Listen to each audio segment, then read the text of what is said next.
አስገራሚው የአርሰናሉ የመሃል ሜዳ ተጫዋች ሆነው የዴክላን ራይስ ንግግር ከጨዋታው በኋላ እንደዚህ በማለት መልእክቱን ለማንቸስተር ሲቲ እና እንደዚሁም ለሌሎች ተከታይ ቡድኖች ሀሳብ አስተያየቱን ሰጥቷል።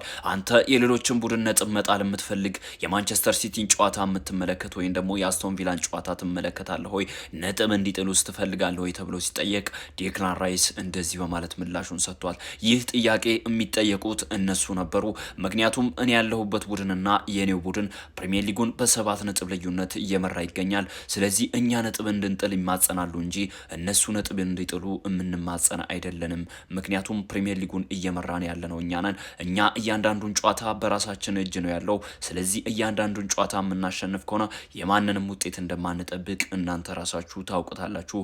ስለዚህ የእኛን ውጤት መጣል የሚመኙት ብዙዎች ናቸው። እኛ ግን የማንንም ውጤት የምንጠብቅ አይደለንም። እኛ የራሳችን ግዴታ ከተወጣን ሻምፒዮን የመሆን እድሉ አሁንም በእጃችን ነው በማለት እንግዲህ የአርሰናሉ የመሃል ሜዳ ተጫዋች የሆነው ዴክላን ራይስ ሀሳብ አስተያየቱን ሰጥቷል። እንደዚህ አይነት አጫጭር የስፖርት መረጃዎች እንዲደርሳችሁ የፕላስ ምልክቱን እየተጫናችሁ ቤተሰብ ሁኑ። ይመቻችሁ ገነርስ።